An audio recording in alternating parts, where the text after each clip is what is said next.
Hi, I'm Vince Cobley from ProTrack's Off-Road Adventures. You already own a four-wheel drive, you've been off-roading for a few years, you've got the basic skills required. What we're going to show you in this DVD is a little bit more advanced skills.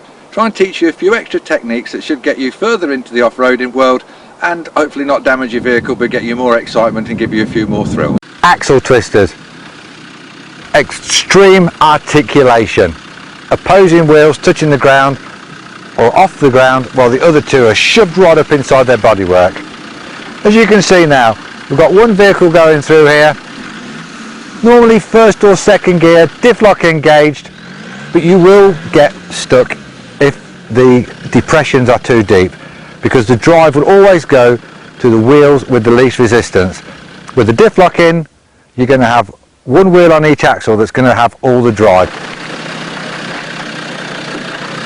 That'll be the wheel with the least resistance. As you can see, look, Ed's gone into it and he's got stuck.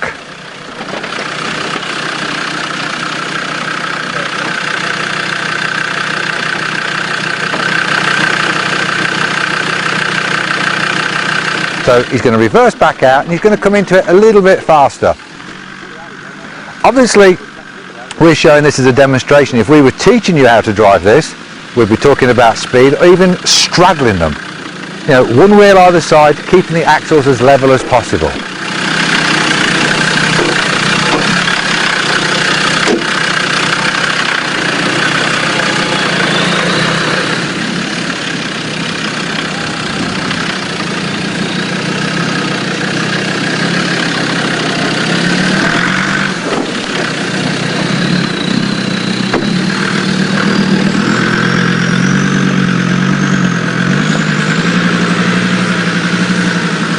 One's doing it the correct way, trying to straddle the ruts to keep the axle level. The other vehicle is actually going through there, wheels going everywhere, wheels picking up off the floor, fast. That actually could put a lot of stress and strain onto your transmission system. It is possible that towards the end of it, you might have broken a differential, especially if the vehicle's loaded. Now we're going to get to a vehicle that's got traction control. So as you saw on Ed's silver vehicle, we only had two-wheel drive. The two wheels with the least resistance. Traction control works in conjunction with the ABS and it actually senses that one wheel is travelling too fast. It's travelling faster than the designated speed that it says it should be.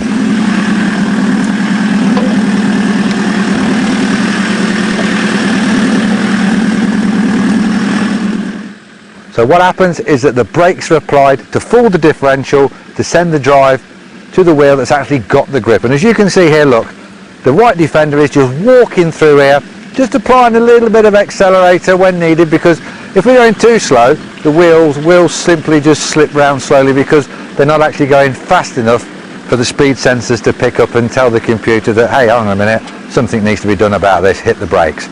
As you can see, look at it, wheels are off the floor, not a lot of excessive wheel spin, a lot more calmer as well on the transmission.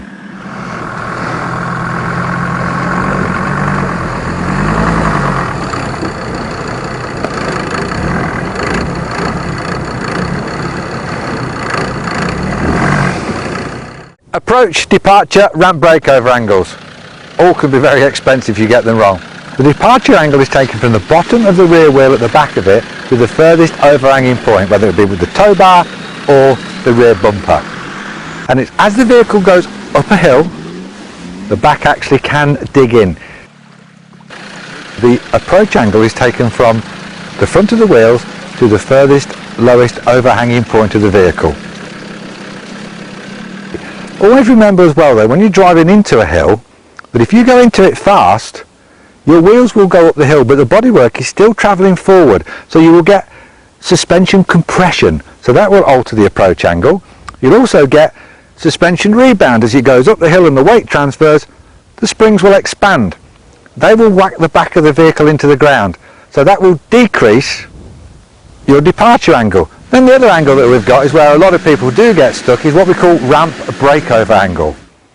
That's taken from the back of the front wheels, the front of the back wheels coming to a point in the middle of the vehicle at the lowest possible point there.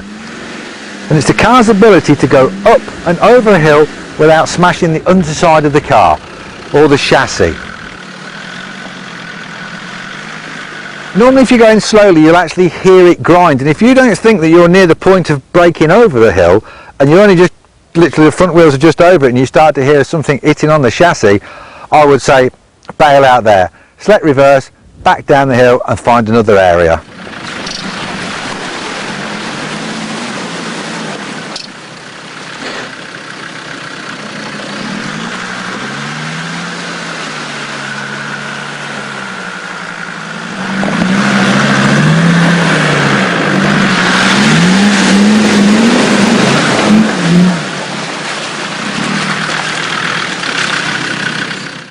Okay, in this section we're going to show you the less obvious use of Diff Lock. We're going to show you why it's very important to keep distance from another vehicle when driving off-road, and we're also going to show you the momentum that these vehicles can pick up when you use the clutch and the brake at the wrong time on wet or loose surfaces. Okay, so what you're going to see now is a classic off-road mistake. Somebody concentrating too much on the track in front of them because there is nothing to see. They're trying to visualise and see what's going to happen. The kids are talking in the back, they're getting excited. They haven't engaged a diff lock and they're going too fast. The car's going to start to go a little bit faster. They're going to panic, hit the clutch, the car's going to pick up speed, and then they're going to hit the brake, and then you'll see what happens. So here we are at the top of a rather steep looking hill, but this hill hasn't got a lot of traction. How do I know that? Because I've used LRA, look, risk assess. I've got out of the vehicle, I've come up and I've had a look at it. Just assessed it with our feet. We can feel it's very slippy. It looks dry, but it's very loose, and as with the shower of rain that we've had this morning, it's made it extremely slippy. First gear going down this hill with it being slippy may not work. We're probably going to try second gear. How do you relate to first and second gear? Well, the best advice is relate it to your feet. If you walk with that or try and walk it, you'll probably end up trying to, slip and slide and try and keep your balance. And normally in a situation like that, you'd actually try to start walk a bit faster, or you'd even run. But that's the same technique that we want to apply to the vehicle. If you think it's slippy, try and get the vehicle to go down a little bit faster. That equalises the speed out, stops the transmission locking up and trying to stop you pulling out of line. If you think, okay, it is too slippy for first gear, approach it in second gear, but remember you will go over the brow of the hill a little bit faster, and that could actually cause you to lock up as well.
Basically that's demonstrating incorrect gear, incorrect use of the throttle, and also the safety issues implied if you panic and you brake and you let the vehicle roll backwards down a hill.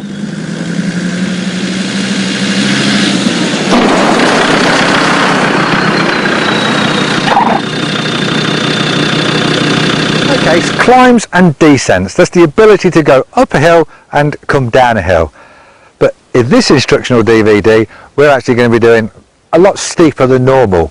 So the first thing we need to know is that we've got the vehicle set up correctly. Second, third, low box, diff lock definitely engaged. Try and go up one of these hills here without the diff lock engaged, and all you're going to do is just incur wheel spin. Go down the other side, even worse a problem, because as you drop down a steep climb without the diff lock in, what can actually happen is that the drive will actually be sent to the axle with the least resistance, and that is more than likely to be the back axle, because the weight transference will be pressing down on the front, and then the wheel with the least grip will probably get the drive sent to it. Now you imagine, there you go, you're climbing up the hill, you've engaged second gear, you're going up there, you're maintaining your momentum, you're just cresting the hill. As you get to the top of the hill, you slow down, you just hover over the brake, you slip it into first gear, you drop down the drop, and all of a sudden it's actually steeper than the car can grip, so it starts to run away from you. Imagine yourself, you know, you've done it yourself, you've got to a hill, you've gone down it, you can't grip, and you start to run. That's exactly what the vehicle will do. But unfortunately, with the vehicle without the diff lock in, you're going to have one wheel going backwards, three rolling forwards, one wheel rotating backwards. And imagine what that does. That's like a canoe going down the river, the bloke sticking the oar in and steering it. If the offside wheel is actually locking up, it could actually pull you out of line, which is the last thing that you want on a steep descent. So, correct procedure for a steep climb: always get out, assess the situation, engage second gear, diff lock in, progressively accelerate into the hill, and keep that accelerator going up gently. You've got to keep on the maximum torque going up the hill. As the vehicle gets to the top, you don't want to be flying over the top. You can probably reduce a little bit of throttle as the front wheels go over, but always remember you've still got the back wheels to pull over the crest. So then you get the back wheels come over, ease off the throttle, gently cover the brake, dip the clutch into first gear, get ready for the descent, your diff lock's in, you've got equal distribution of the drive, and the car should come down nice and carefully. Now, if it does start to lock up and slide, you can change gear. You can actually brake, as I've just showed you and just talked to you about, into second gear. Now you brake to stop the car running away. If you dip your clutch, you're going to run away. So you hold the car on the brake so it's still rolling, dip the clutch into second gear, off, and the car will actually go a little bit faster, and hopefully it will run more smoothly now. You won't have the wheels locking up. And then as you get to the bottom, reassess the situation, into third gear, diff lock off if you don't need it anymore, and merrily on your way.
Okay, so we just showed you then what happens when you fall into a set of ruts. You instinctively turn to where you've just come from, you end up being in the ruts on full lock, possibly damaging suspension and tyres, increasing the resistance, so you're accelerating harder, and you can come out anywhere if you come out the ruts at all. What we're going to show you now is just a little technique to show you how to get out of ruts with a simple method using a spade. We've dug a couple of little trenches, as you can see, exactly where the wheels are going to be. And as Ed's approaching these, he's going to turn a little bit to the left hand side, and utilising the fall of the land and the grip of the sidewalls, the vehicle will drive straight out of here now.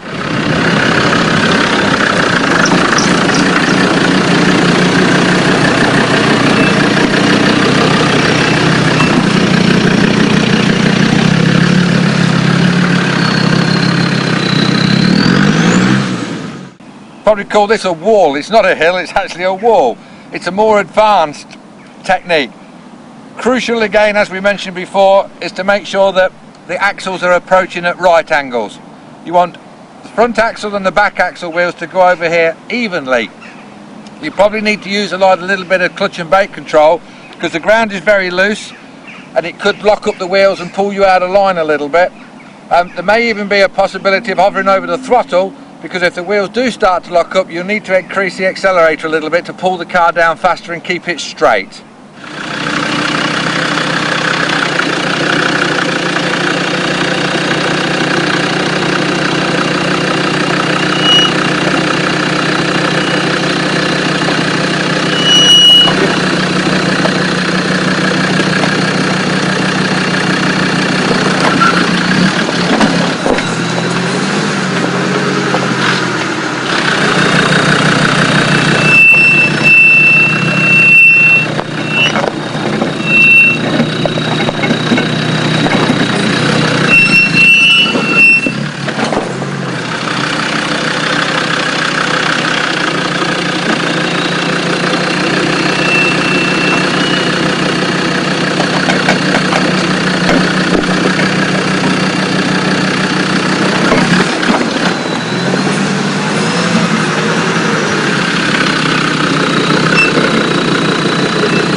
A lot of people ask, how far will the car go before it tips over? Trust me, your backside will always tell you about 20 degrees before that point anyway. If you look at the wheels of this vehicle going along this side slope, you'll see that the wheels on the upside are only just in contact with the ground. This vehicle is at its maximum. It's probably somewhere between 40 and 45 degrees, but that is a true perfect hill.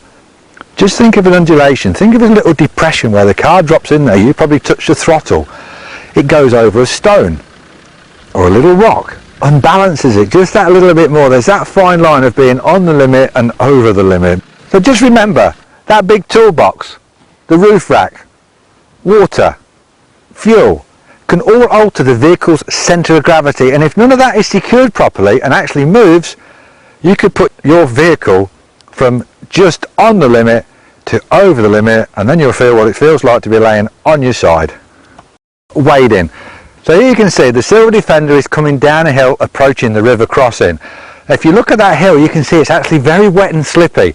It's always worth remembering that. There's obviously vehicles who've been through here before. You're coming down quite a smooth track. You be careful if your friend's in front of you, because if there is no grip there, that Defender is just going to slide and probably go straight into that water. Okay, so we've walked through here today. We know it's sort of like a little bit boggy in places, and we've had a poke around with a stick. But what we haven't taken into the consideration, because we don't need to, is the little river stream coming in from the left hand side. Now, if that was the winter, that could be a raging torrent. You imagine the mass of a Land Rover being hit side on by a big current. It could be possible to knock you off course or even roll you over. The white vehicle now is actually being dragged offline as well. That's because they've just literally gone off track just a little bit. You know, luckily they've kept the power on. That's one thing as a driver you need to remember to do. A lot of people at that point, because it's gone sideways, your natural reaction is, ooh, and you come off the throttle. Don't, because at that moment in time, look how the vehicle struggled to get through there. It struggled to climb out the end because it had got its tyres clogged up with mud, and it's also because the other vehicle has gone through before it, it's left a lot of water going up the hill, less traction. So you need to keep that power on, you need to keep the traction going. If your vehicle stalls in the water, try and restart it as quick as you can, okay? because if the water actually starts to backfill and you're in it that deep and it comes through and gets right up into the manifold, it could cause a problem and get into your engine. Hydraulic an engine can be quite expensive. If you actually do try and start it and it sounds like it's locking, I'll be very, very careful. What you may have done, you may have hydraulic the engine. Basically, as the piston's gone down, you've taken water in, the piston comes up, water doesn't compress, and it hydraulic locks the engine.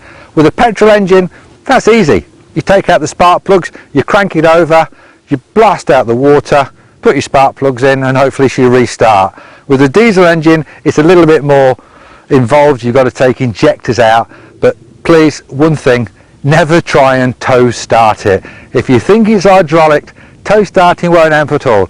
All that will do is the piston's trying to come up, you could bend the conrod and have yourself a very expensive bill. Soft ground. We're going to let the tyre pressures down. Why do we do that? Because it gives us a better footprint. As you can see, the tyre on the right is running at standard pressure. The tyre on the left is down to about 1 bar, 16 psi. As you can see, it gives it a greater footprint, which also improves its flotation on the ground. Now that's great in soft ground. It also works very well in mud. By lowering the tyre pressure, we're probably lowering the vehicle by about an inch and a half. So that's an inch and a half less underneath your differential. So remember that point as well. If you know you're going to be doing that a lot, if you're going on expeditions, you're going to Morocco, you're going to Tunisia, you know you're going to be up and down with your tyres, I'd always pick a tyre that's got a strong sidewall rating. Something like a Cooper or a Mickey Thompson. Some of them have got special design. They're 3 or 4 ply sidewalls. It means that when they're let down, they're actually stronger and they resist the temptation to actually come off of the rim. And they also protect against, because sometimes you're not always in the sand, you're crossing small rocks and stones, so you're less likely to actually damage your sidewall as well.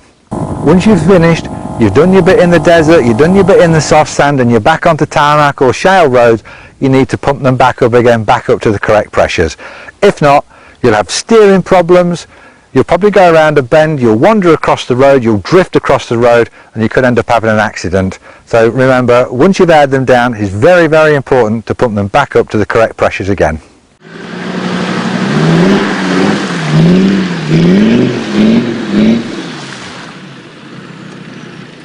Right then, we're in a soft sand position now. We've got one vehicle stricken, lost traction. We're simulating in this situation the winch is not fitted to the vehicle, and a static line winch or even a static tow rope wouldn't work. So what we're using here, I'm going to refer to it as an elastic band called a kinetic rope. It's very important that the fixing points of the rope to the vehicle are strong. Okay, I'd be very cautious on a very old vehicle. If you've got some rust around the fixing points, etc., you really want to spend a lot of time looking. So just recovering off of wrapping around your bumper, around the axle, not sufficient. Okay, this was designed by the military to recover their big tanks. It is one of the most dangerous forms of recovery. As we can see on the to be recovered vehicle, it's a very aftermarket bumper. I'm more than happy with the fixings there. Here we are using a standard tow ball. And what we've done to reinsure the strength here is we've actually put a safety brake line. Now, to a lot of you it'll look like it won't do anything. We've looped through, we've gone round. Theoretically, and I've seen this happen, if the rope was to break here or anything was to damage, these ropes would tighten in like a snake around a branch, hopefully slowing down the kinetic fling of this rope. So what I've done here is coil it on the floor like a snake travelling across the ground. This is then going to give Darren in his Tomb Raider the ability to get a bit of momentum. We don't want to be crazy here. If we have to take 2 or 3 attempts, that's fine. Okay, gradually getting a bit more aggressive. What you're going to see on the actual video is the rope stretch possibly 20 to 25% of its own length.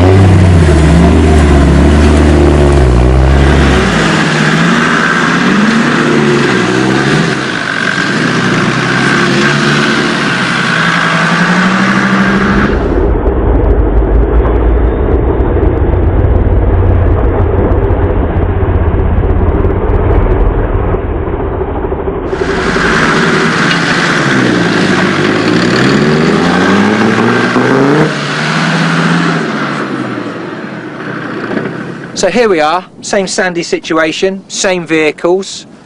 This time we've actually changed to a non-kinetic rope. So we're going to see how that's going to perform in this situation. The problem with this is we can't actually snatch on the rope because the potential risk is we're going to overload the fixing points on the vehicle. That's where the kinetic softly takes the strain, giving us a lot more comfort in the recovery, if you like.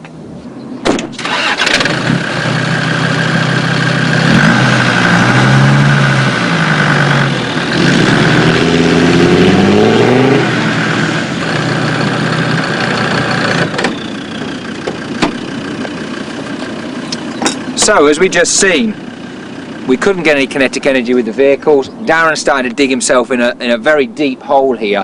The potential risk is we could get both vehicles stuck. So this is where the kinetic is visibly better. What we're going to do in this situation is a static tow. Very similar to a winch. What we don't want to do here is stretch the line like you've seen in the previous video with the kinetic rope.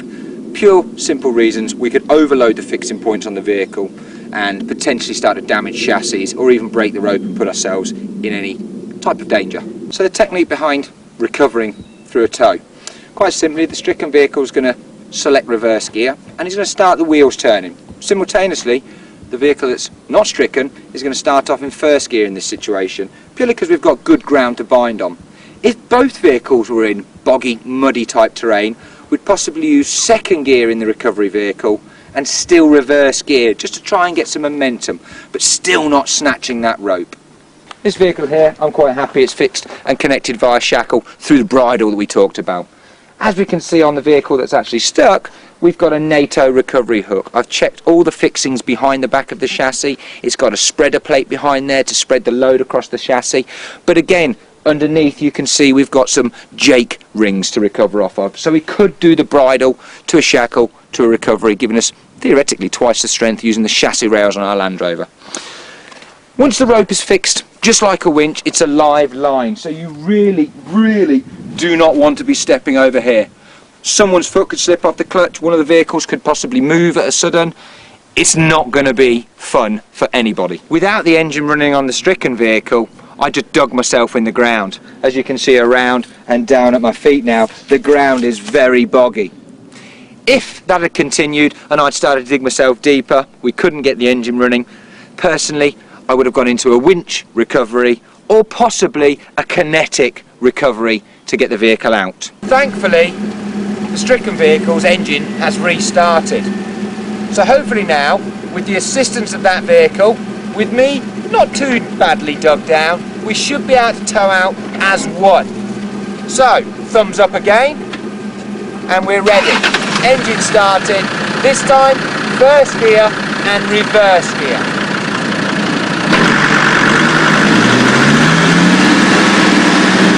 And off we go. So you will see on many situations people trying to recover a stricken vehicle, whether it be an engine failure, a mechanical failure, and the car towing sits there spinning his tyres, digging himself, bouncing up and down. This is really not very good for your car if you're the recovery vehicle. As we could see, with two vehicles assisting one another, the vehicles came out and both didn't get stuck in that situation. Okay, so we're going to show you on this section the use of bridging ladders stroke waffle boards for extra traction. We're actually using them in this instance though for bridging. Now I know previously we've showed you that it is possible to cross ravines like this at an angle if you're careful. But there may be possibilities where you do need to bridge a gap like this. Certain vehicles couldn't cross through this at an angle. So we've done a little bit of preparation, and as you can see, you're probably wondering why one is higher than the other. Well, if you look, the natural fall of the land is to the left here, so we don't want to give the vehicle any chances of like slipping off to the left and possibly tipping over. So what we've done was staggered it to counteract the fall of the land. We're going to have a spotter working, watching Darren across. As a safety feature as well, you always want to be wearing gloves when you're handling these, especially the waffle boards, because of the fibres in them, they can stick in your hands. You never want to be on the downside of a vehicle either. It would be a silly place to do, being just here, if the car tips over. Okay, so as you can see now, Darren's just concentrating on Luke's directions. He's in first gear, low gearbox, diff lock engaged, and just slightly slipping the clutch and touching the accelerator at the same time, just feeling it on there very carefully. You don't want a lot of weight transference very quickly here, that can actually move the ladders around and put you into a bit of a tricky position. You see there the body sway a little bit fast on there, but the ladders, they didn't move. As you can see there, fantastic use of bridging ladders in how they should be used. Feeding the vehicle in very, very slowly so we don't get a lot of weight transfer.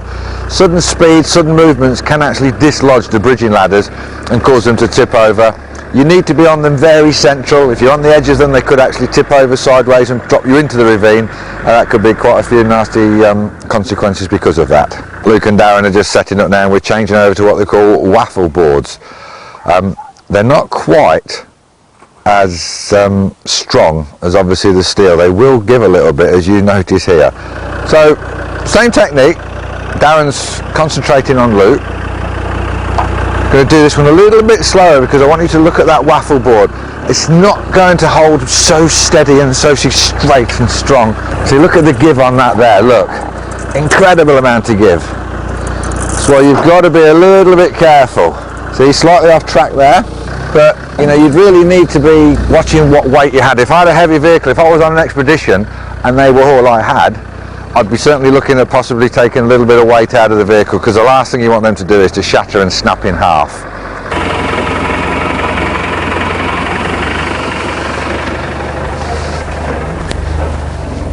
As you can see, the right hand one there is actually fairly supported. It's got a bit of overhang either side of it, but the left hand side one, there's a big gap underneath it.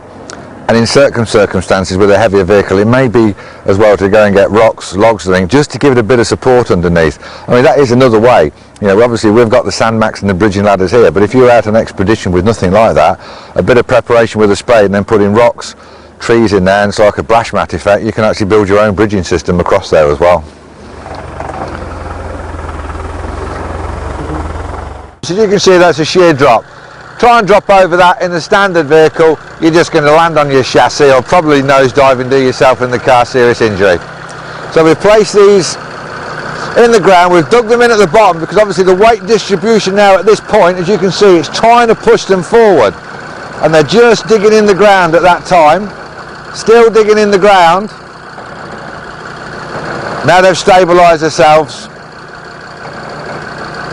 still digging themselves in. Sinking down there very nicely. The trouble is here, the ground, as you can see, is very, very soft sand. Very soft sand.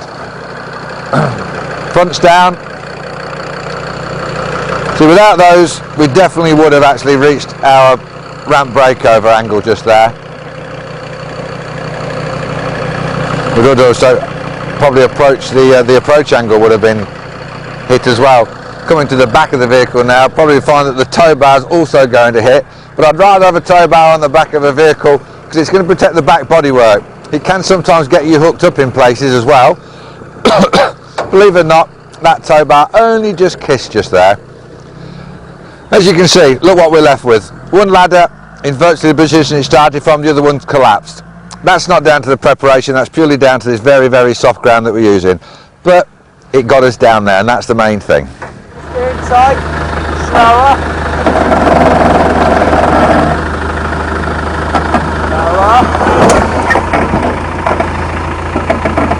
As you can see earlier on there, because of the soft sand, the bridging ladder on this side actually collapsed and pushed forward.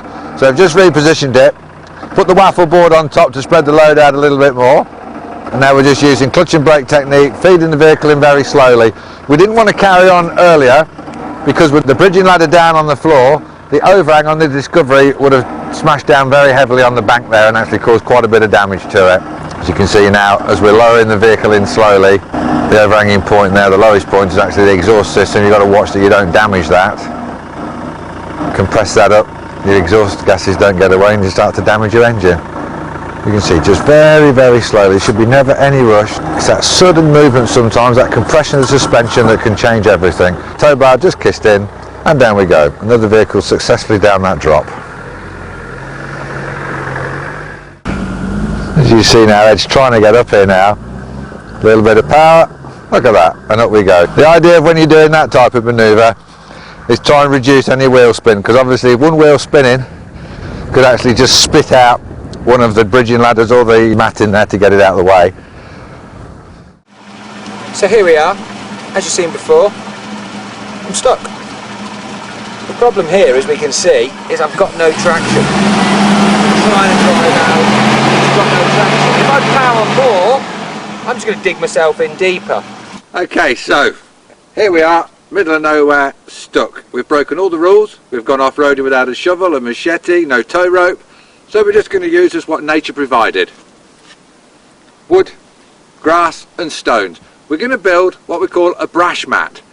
So the first thing we're going to do is we're going to put some wood in the bottom.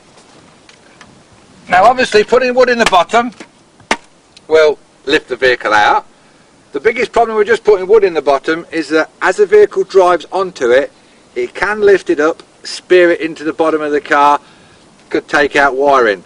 The worst problem is as the tyre goes over it, runs over it at the end, sticks up, the chassis or the bodywork catches it, rams it into the ground, and effectively acts as an anchor for the vehicle.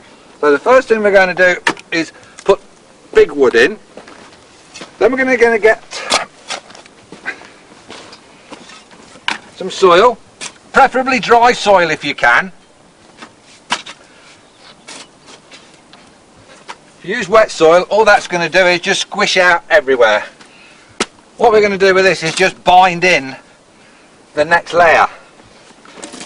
To help bind it, you could use dead grass. Dead grass is actually very good as well. But this time we're going to put wood in that way.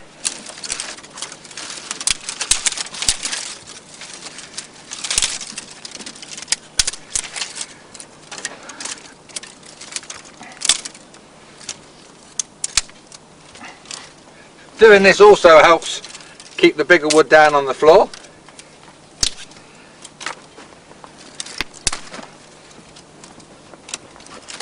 Okay, so now we're going to go back to the spade.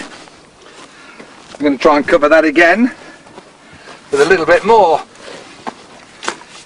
dry stuff, trying to pack down a little bit so that it goes down near the wheels, so we can actually try and get a bit of grip. We want to leave some of the wood exposed because the spinning wheels will actually grip on that and help us find traction.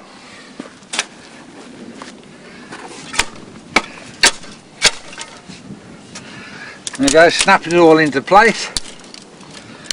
Haven't got a great deal here, but even dead grass, anything that will help those wheels regain traction.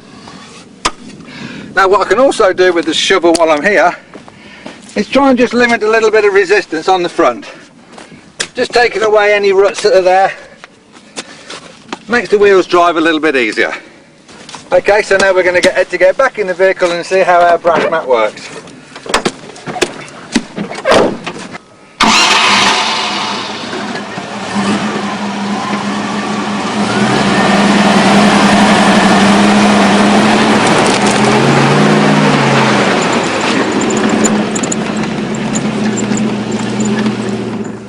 There we go, magic.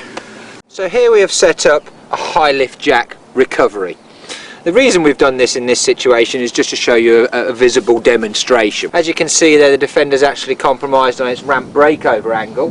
We could use the high lift jack to jack from the side, the rear or the front and actually build up underneath the wheels. But in this situation, all four wheels have got significant divots, so we're actually going to use the high lift jack as a winch. This can be dependent on whether you've got a vehicle, I'm sure you'd tow out, but we're going to simulate here that we're actually recovering to a rock or a tree of some sort. Do remember, if you're recovering with a tree, we want to use a tree strap around it, not the choker chain. The choker chain really is for rocks or aggressive terrain. So we've got the high lift jack, we've connected to the top via a shackle, we've connected it to the bottom of the foot via a shackle, again the same as the winch, everything's put in a straight line. Just like jacking your vehicle up, I'm going to click this into the up position. What I'm going to do now is stand nice and clearly away, because the same as jacking a car, this is going to deliver a lot of tension. Clicking it back till we hear the click, and then clicking forward to the next click. Clicking back, clicking forward. And again, this used to be the only way of winching your vehicle out. Remember doing this as a young lad plenty of times. As we can see now, I'm taking the tension. It's not physically hard at the moment. Waiting for those clicks.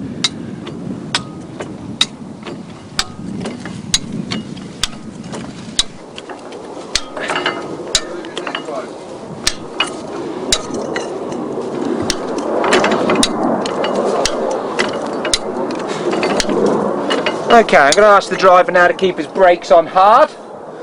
Okay, I'm now going to knock this down to the neutral position. Got to be very, very cautious down here now. I'm actually going to use my toe just to knock it down into the down position. Always very wary of putting my fingers in this area. This is now going to allow me to take the tension off the equipment and then drive the vehicle out. So as we can see now, we've loosened the tension, allowing me to undo all of my equipment and store it away correctly. One of the most important parts here with your equipment is to keep it clean. Certainly here, popping in a bucket when you get home, giving it a swill off, and then possibly a little bit of re-grease. Again, with the high lift jack the same, because with this sand, rain, it's going to potentially affect the working mechanics of the actual high lift. Okay, as you can see, Ed's had a slight incident there, digging himself in. Because of the situation, because it's actually uphill, because of the rocks around us, we're actually going to do a winch recovery. We're going to be using this worn 9.5 Ti. As you can see, we're starting off with a very nice, neatly layered on cable there. The remote, I'm going to have Luke here helping me because he's got his gloves on. One of the most important safety features is gloves. I'm going to keep my hand away from the control completely while Luke has actually got his hands anywhere near the winch. Now, if you have got a winch on the front of your vehicle and you do use it for off-roading, if you go to a play day or green lane, at the end of the day I'd always recommend that you run it in and out to warm it up, to generate heat, to get away any condensation that's inside. It'll make sure that the winch keeps working all the time. Okay, so I've got the cable out of the way. I'm just going to push it forward now, just very gently, just to release the tension off. Now Luke can actually go in there and take the cable off. Again, I'm keeping my hands firmly away from the trigger. I'm just going to press forward while Luke pulls away. Now I'm going to slow down.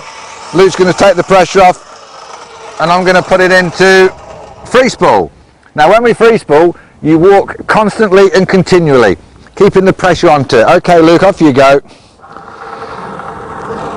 Now you've got to keep going very tight, keeping the cable tight. If you don't, if you stop, sometimes the overrun of the drum will let the cable all expand and all of a sudden you've got a bit of a bird's nest on there.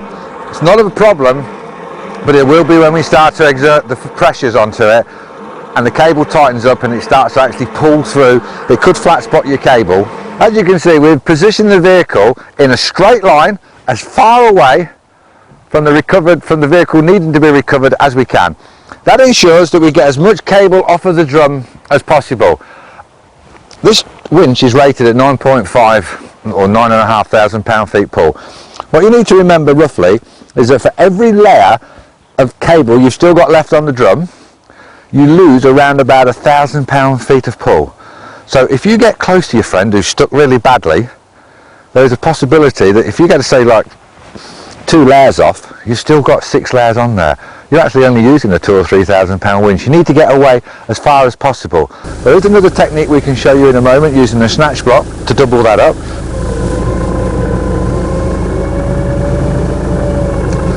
As you can see, I'm sitting in the vehicle, I've got the engine running, I've got my foot on the foot brake, and I've actually got my wheels turned on full left-hand lock. All that helps increase the rolling resistance, because obviously I'm facing downhill on quite loose ground, Ed's coming out of quite a muddy, boggy hole. He weighs a lot more than me. The resistance coupled up with the weight of that vehicle is probably double to me. So what we're going to do now is we're going to put a pulley block into the system, which is going to double the line pull of the winch. So theoretically, if we've got a 19 or 9,000 pound winch, we're going to double it up to 18,000 pound of pull. It's going to get more cable out, so if you're stuck for distance, you're going to get a lot more cable out. It's going to half the pull on the actual battery, so it's going to half the battery power. It's also going to half the speed of the winch, making it a lot more controllable of a situation like this. First of all, we're going to put a tested shackle into place. Again, just give us the ability to put the pulley block in. So here we have the pulley block. We can clearly see this is how it's going to work in action. This is how we fit it on. Very simple. Sliding it into the groove here, into the small pulley wheel, sliding him round, minding out with the fingers, again always wearing gloves, and then as simple as doubling the line. I'm now going to fasten it to the shackle, and again when I'm fastening the shackle I'm going to do it up as tight as I can, not over tight, and then I'm going to back it off a quarter of a turn, just so the shackle doesn't actually bind up or tighten itself when I'm taking the tension and doing the actual winch. So there we go. I'm just going to back it off a small amount now, and now Darren's going to take the cable and clip it back onto the winch vehicle, which then will double the line load. So we need a little bit more cable out. In some situations it is better to keep the engine running and power the winch out and in. Again, it gets the usage of the winch. It also charges up the battery whilst that engine's running. We're going to connect the hook now to the vehicle. I'm going to see a slight problem here. This hook is actually going to be too big. It will not sit central, giving us a nice straight line, so potentially we could damage this mechanism, possibly snap just here. So what I'm going to do in this situation, I'm actually going to bring in another shackle into this, just so I can keep all my lines running nice and straight, nice and true. Again here, what my hook can do is centralise itself in here, but ultimately the hook should be connected at the same straight line as the cable going into the drum. Now what I'm going to do is hook the hook from underneath and in. This way then, if anything fails down here, the hook should hopefully go into the ground, rather than, and I think you'll all agree, visually, if it breaks now, it could actually go airborne, potentially giving us a bigger, wider range of danger area. Here we have the Rugged Guide Wade and Winch blanket. Many different blankets on the market, but again this one stays on the front of your vehicle, and we can fit it around the hook end, which is the man-made end, and with the visual checks we've given this cable this morning, this is the only bit I can actually say that could fail. So I'm going to fasten that there. This should hopefully now bring the cable to the ground, stopping it from going airborne also.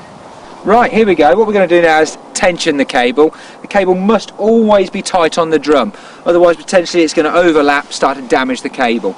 So Luke is roughly his own body length away from the winch, so if anything happens, he's a good safe distance away, because these winches do generate electric motive force, which is just like a household drill. When you let go of the drill button, it keeps on spinning away, the same as our electric winch. So here we go. What we're going to do now is start the vehicle to start charging the engine, and we're just going to take the cable in, just a small blip, stop, very controlled. Luke's going to stand up and hold it as if he's trying to climb down a rope, and he's going to feed it in hand over hand. We haven't got a lot of tension to take up here.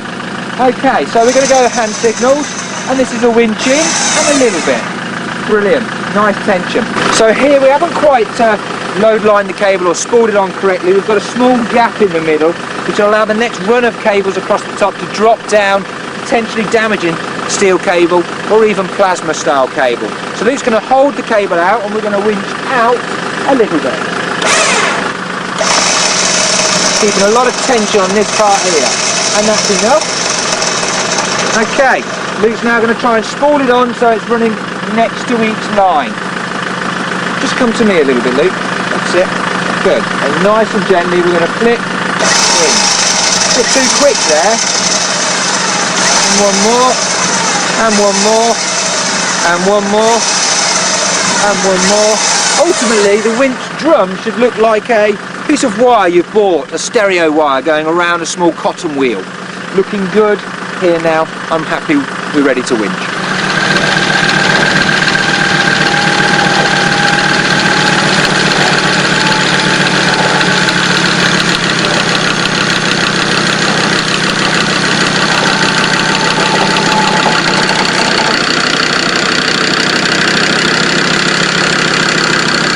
So here we go for demonstration reasons. We've kept winching in a bad situation, thus at the wrong angle. So we can see here the cable's built up on the right hand side of the drum here. We've got massive gaps here, and I could feel this whilst being winched up. I could feel the car banging as the cable was dropping off. This will seriously damage your cable or even your rope, potentially breaking, and then you're barreling back down the hill.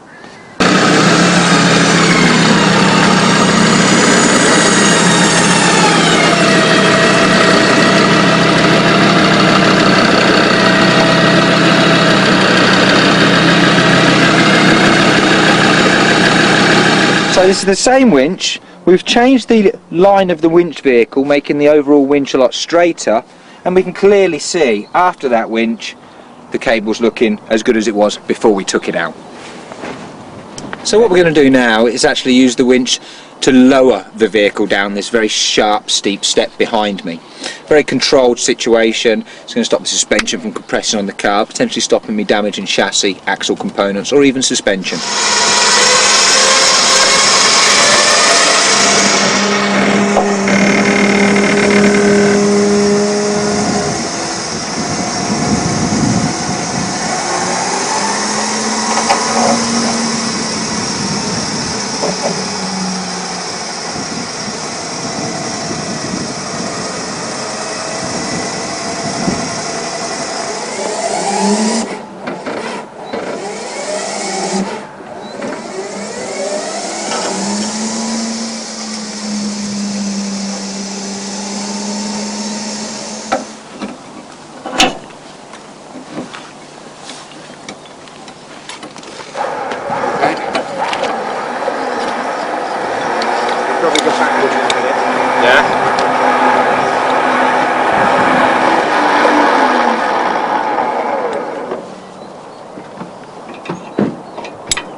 Another technique called roping off or captioning.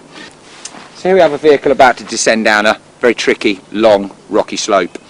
What we're going to do in this case, because we don't have a winch fitted on the back and there isn't a vehicle behind us to lower us down like the last technique. So we're going to do the captioning. I'm going to start to wrap this around the tree. What I'm going to do in this case, I'm only going to put 2 wraps around the actual tree, so 2 capstans if you like. I feel this is going to give me enough resistance around the tree. If you're unsure, always start off with 3 or even 4 with the drive with the brake on, and just take your time. It's a technique that takes a little bit of learning to do. So what I'm doing now is wrapping the rope around so it's touching, not crossing. Crossing will give you added resistance that you may not be able to control. It may start to jump.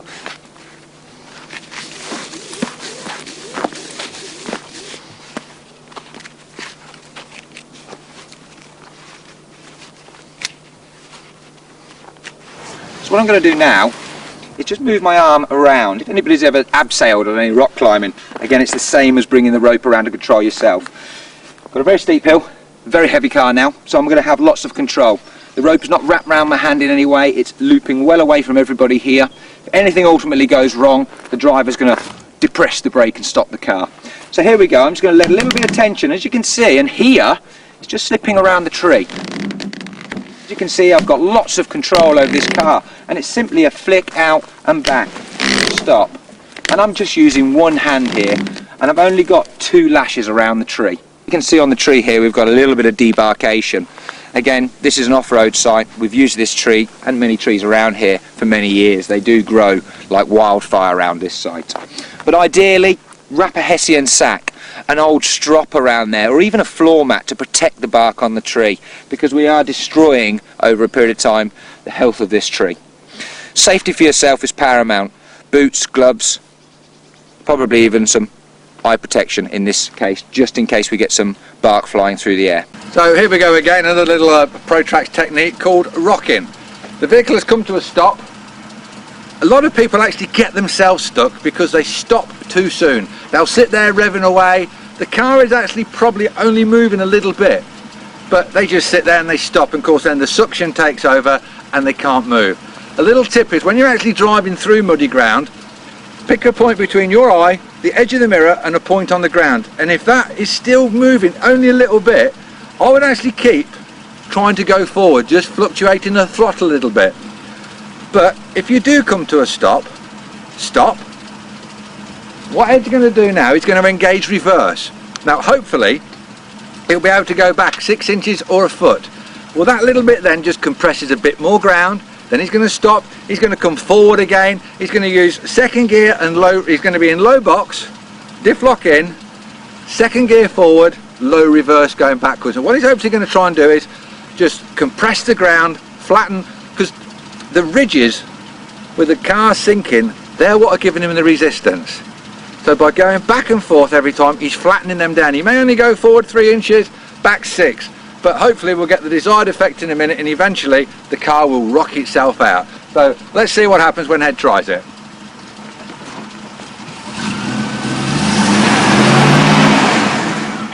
So he's gone backwards a little bit. Stop again. So no point in carrying on, just stop, go backwards. Stop again as soon as you start to go, because you know you've got traction in that little bit of an area. And there we go, straight out. Keep persisting though. Sometimes it's only very minor bits that you can go forward, but eventually it will work. You know, laying down a brush mat at the same time or putting something in the ground to give you that little bit of attraction will always help as well. One thing worth pointing out as well is that sometimes on older vehicles we do get the springs actually pop out. Sometimes your bump stops have actually disappeared off the axle. It allows the axle to travel further. So what happens is that the springs actually pop out of their locators and they shoot out sideways. Of course, you won't hear that, or you probably hear it, you'll hear the bang, but you won't know what it is. But the worst thing is that it's sitting way out of line, and you can actually be driving home and having that rub on the inside of your tyre, and I have known it actually put a hole in somebody's sidewall. So we've actually driven back into the axle twisters, made it go on travel, and we're just going to simply push it in very gently with a little piece of wood. That's one method. The other method is with a high lift jack or a jack. Basically what you've got to do is put it underneath the chassis and jack it up so that the actual spring has got the clearance to actually be pushed back in again. As with everything else, just be very, very careful, especially if you're using a high lift jack, because there is a possibility if you don't chock the wheels, the vehicle could actually roll forwards or backwards and trapping somebody underneath it. Never try and push it in with your hand or with your foot. Anything could happen.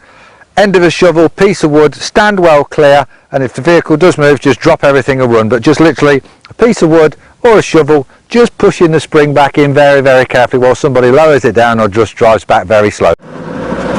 Okay, so here we are, a little bit of a refresher for you. We're just going to have a little drive around the quarry, just to sort of remind yourselves about the basics.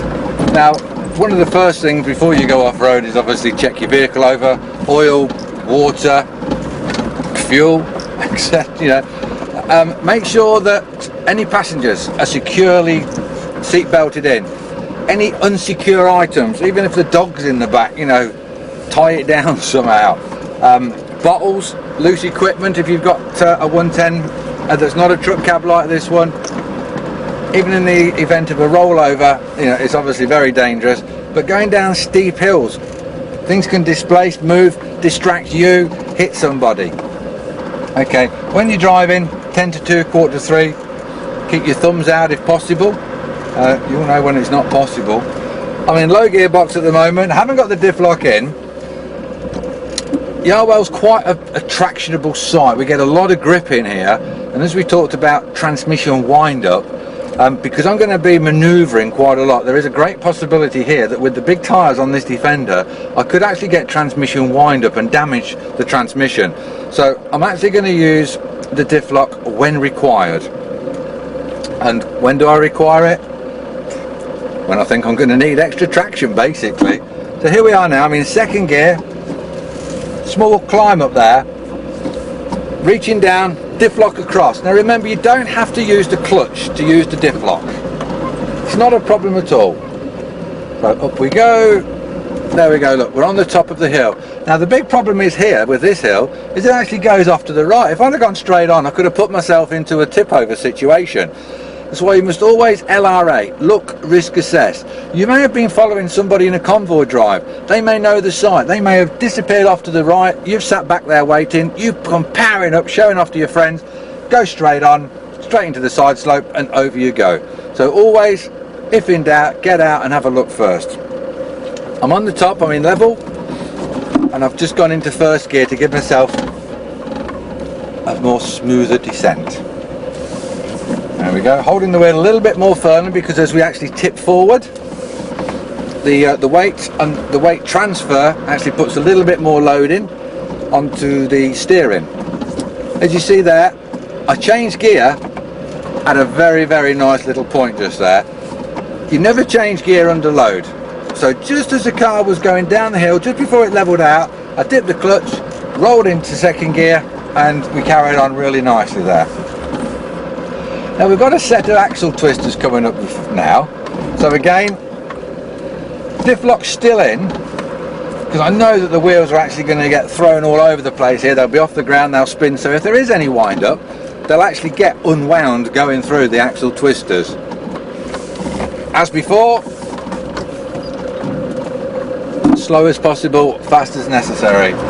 So I've gone into first gear, a little bit of a climb there, backing off the throttle as I go down the other side, setting myself up, holding the wheel really firmly now, because with the uneven resistance on the front wheels, the steering wheel is going to be trying to be taken out of my hand, so I'm holding the wheel firmly, carrying on through. You can feel the car going through there now.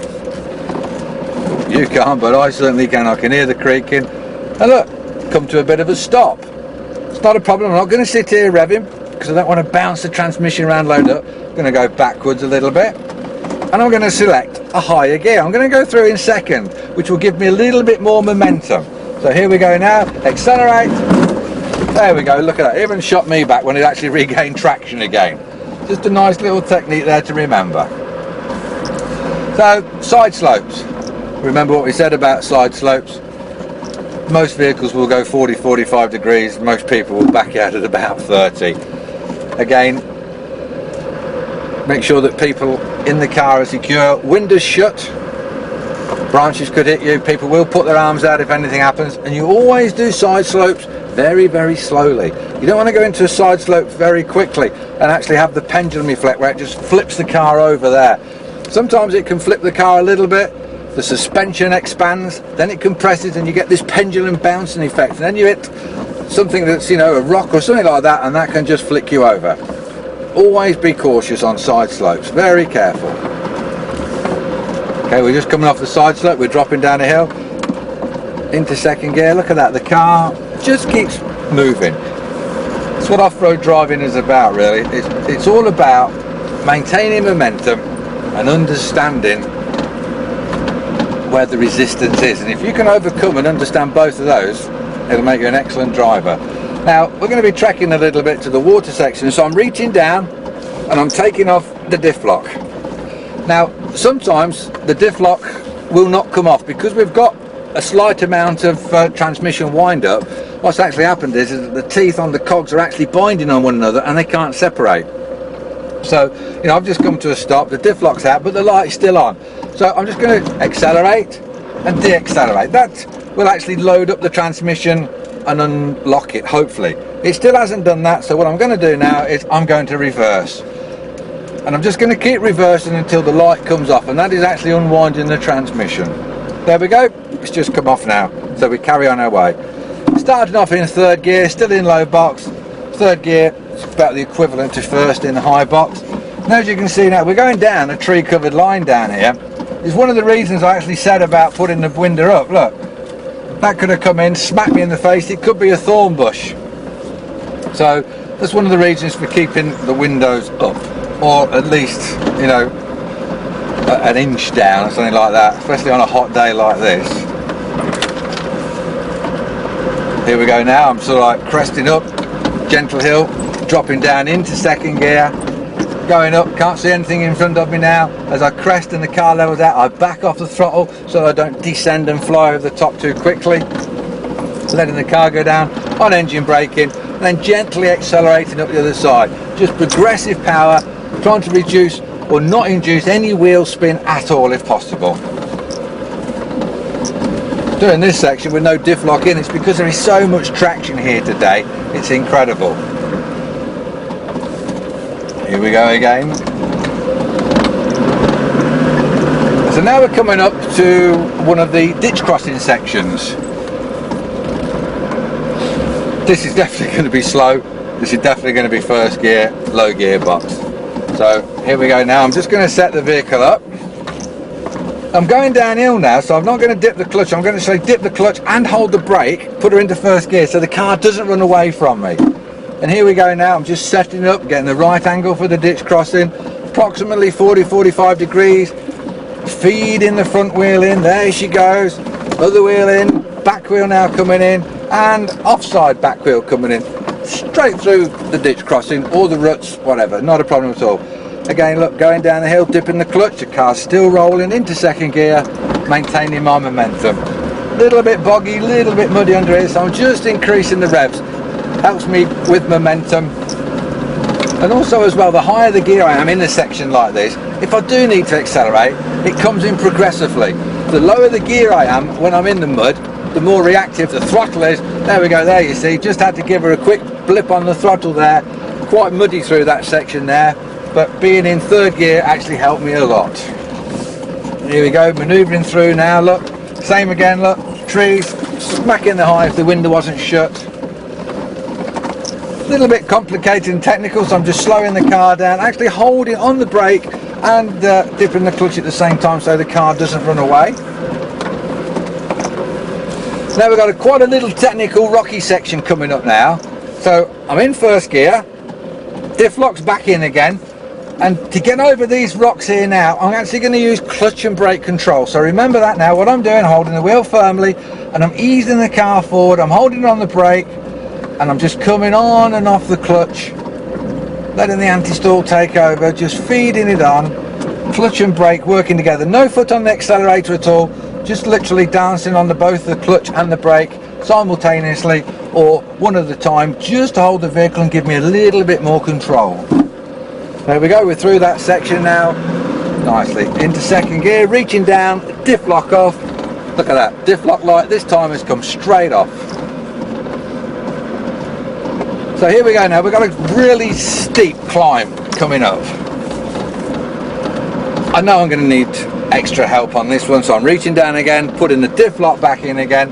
I'm setting the vehicle up, I'm actually oversteering a little bit, taking it wide, making sure that I'm directly in line with the climb in front. I'm in second gear, wheel firmly, and accelerating into the hill, and then accelerating up through the hill. Middle wheel spin there because there is a few axle twisters on that hill, but the momentum and the speed in second gear got me straight up the hill without a problem. Now obviously what goes up must come down, so we're going to have a nice little steep descent just here.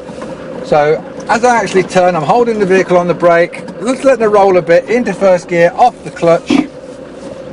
If I'd have just dipped the clutch to change gear, the car would have shot away from me, so I was just using a sort of clutch and brake technique in a different way. So here we go now, we've got a little rise before we get the steep climb. I'm in first gear, diff lock in, 10 to 2 position, give myself a bit of shock absorber support on the arms, holding the wheel firmly, and over we go, straight down. You can hear the engine braking just take us down this hill very, very nicely here. And you'll see just at the bottom, just as the car starts to level out, I'm going to dip the clutch. Look, the car rolls forward into second gear, continuing the momentum. Change gear under load, look, up a hill.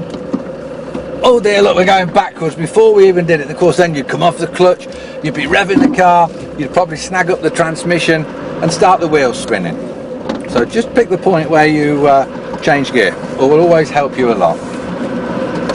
Okay, a little bit of water now. The guys have walked through it before me, so I know it's fine to do. So here we go, a little bit of wading. Diff lock is still in, so I know that when we go through this bit here, we will actually spin a little bit of water off. So here we go again, taking us through this section. I'm amazed actually with this dry weather having at the moment there's any water in here. So here we go, second gear, accelerating slowly, just pushing the water in front of us, backing off a little bit as we get there. Remember, in the water, keep the throttle coming in slowly. Here we go again, setting the car up, accelerating as we go into the water, pushing it in front of us. If you hit the water hard and fast, all you'll get is water up over the bonnet, into the engine bay. So there we are, through the water. Job done very, very nicely. So we've got a little technical section coming up here. Diff Lock is still in. Coming around. Really nasty little tricky climb coming up here. So power coming in. And a bit of revs, climbing up. Off the throttle, little snap down the other side there, and off we go. Obviously I know this site very well. Again, if you were here on your own, you'd be getting out walking. So just because there's a set of tracks, if you go off-roading anywhere, just because there's a set of tracks or a set of wheel marks or the vehicle in front of you disappears out of sight and you think he's gone that way, if you're unsure, get out and check. Okay, we've done those technical sections. We're just heading back across the far side of the quarry, so I'm reaching down, taking the Diff Lock out. See, this time it's actually gone straight out because I came up that hill and there was a bit of wheel spin. That was probably, some of the wheel spin was probably caused because one of the wheels actually got a little bit less resistance, so that sort of torque wind up actually found a way to release itself and spun the wheel. We are now gentle hill, still in second gear, driving around here now. Now heading up to the sand section now. Sand obviously requires a little bit more momentum, so as we're dropping down this first part of the soft sand, I'm actually going to go into third gear, Diff Lock in at the same time, and I'm accelerating. Bit of a ditch there, but I'm keeping the power on. And as you can see, for the sand I'm actually driving a little bit faster, keeping the power on to get me through. And there we are, through it completely. A little bit more violent. Now you can understand why we say that you need people and anything in the vehicle secure. Okay, we're through that section. Nice little track now. Reaching down, Diff Lock out, light's gone straight out again. I'm still in third gear, just wandering back across the quarry now.